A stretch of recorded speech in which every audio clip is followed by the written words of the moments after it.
B.Ed second year language across the curriculum का हम 28th question करेंगे। Right practical teaching tips for give instruction in a classroom. हम practical teaching tips को देखेंगे जो भी टीचर इंस्ट्रक्शन देती है क्लासरूम के अंदर। Formulation should be short easy to understand. जो टीचर होती है इस तरीके का फॉर्मूला अपनाते हैं जो कि बहुत ही शॉर्ट तरीके से आसानी से बच्चों को चीजें समझ आ सके।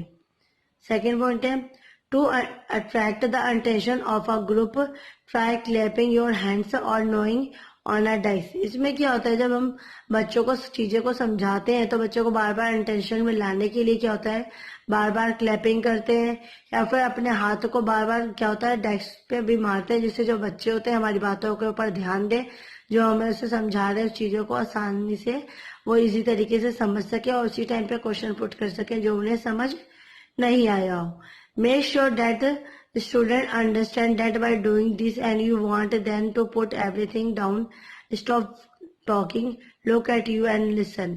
इसमें क्या होता है इससे जो बच्चों को हम टीचर्स क्या होता है क्लैपिंग करके या फिर डेस्क पे हाथ मार के उन्हें अपनी ओर आकर्षित करती है जिससे क्या होता है जो बच्चे होते हैं वो भी इस चीज को समझ पाते हैं कि टीचर ने इस तरीके से क्यों किया।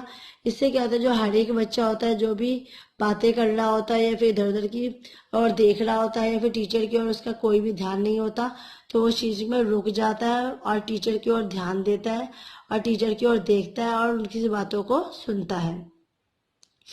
नेक्स्ट पॉइंट है instruction should be given before the student start to work otherwise they can be absolutely perfect but nobody pays attention to them. जब टीचर होती है बच्चों को इंस्ट्रक्शन देती है तो इससे पहले क्या होता है जो बच्चे होते हैं अपने अपने दूसरे काम को करने में स्टार्ट हुए होते हैं वो क्या होता है वो उस चीज को बिल्कुल भी नहीं देखते कि क्या टीचर हमें क्या इंस्ट्रक्शन देगी उसे कैसे फॉलो करना है, इसके ऊपर बिल्कुल भी वो ध्यान नहीं देते। जो भी टीचर्स उन्हें समझाते सिखाते उसे क्या होता है उससे फॉलो अप करना होता है उन्हें। बट कोई भी बच्चा होता है जब तक टीचर उन्हें अपनी ओर आकर्षित नहीं करते उन्हें अटेंशन नहीं देती तो टीचर उनकी ओर बिल्कुल भी ध्यान नहीं देते और ना ही वो चीज को फॉलो अप करते हैं।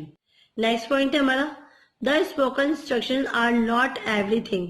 जो हमारे स्पोकन इंस्ट्रक्शन होता है जरूरी नहीं है कि वो हर एक थिंग्स में हर एक जगह अपनाई जाए। The body languages count as well as gesture and miming et cetera.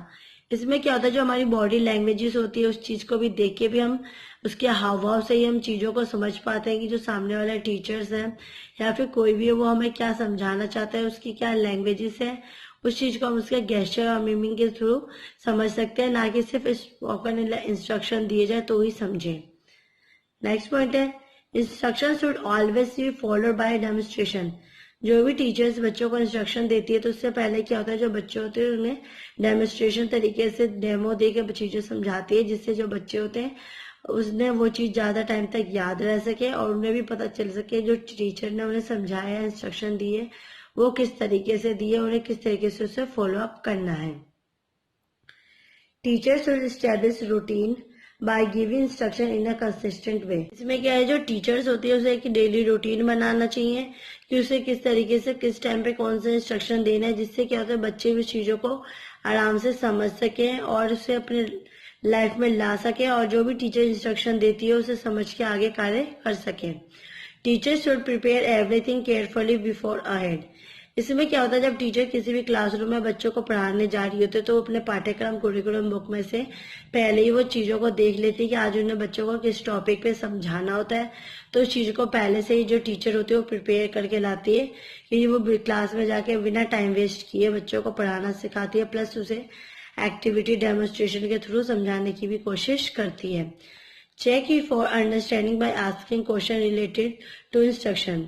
इसमें क्या होता है जो टीचर होती है टाइम टू टाइम बच्चों को देखती है कि बच्चों को कितना समझ आया या नहीं आया, बच्चे उसकी बातों पर ध्यान दे रहे या नहीं दे रहे। इस वजह से जो टीचर होती है टाइम टू टाइम क्या होता है चेक करती रहती है कि जो बच्चों को उसने समझाया है वो समझ कितना आया, इसलिए वो क्या बच्चों से उस टॉपिक से रिलेटेड तरह तरह के क्वेश्चन आंसर भी पूछती है।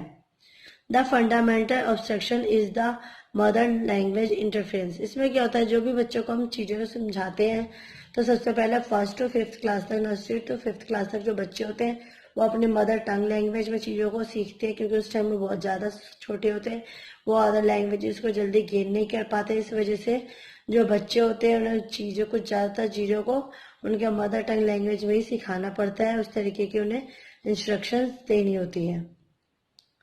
नेक्स्ट है, once the instructions have been given, question have been answered and the activity practice, scan the room and circulate, look for the pupil who is completing and make a positive compact comment about those who are following the instructions।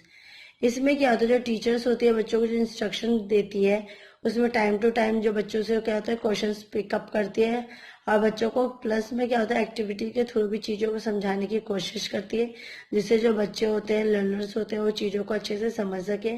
और क्या होता है, positive way में positive comment देके ही वो teacher को इसका reply करें और जो सामने वाला भी बंदा है वो भी टीचर के द्वारा जो भी इंस्ट्रक्शन दी जाती है उसे अच्छे से फॉलो अप करें और उन्हें इस चीज़ के बारे में भी अवगत कराएं, उन्हें भी बताएं कि किस तरीके से हमें टीचर की बात को मानना है, किस तरीके से उसके रूल्स को फॉलो करने हैं। आई होप आपको आज की वीडियो पसंद आई होगी। प्लीज़ मेरे वीडियो को लाइक, कमेंट एंड सब्सक्राइब कीजिए।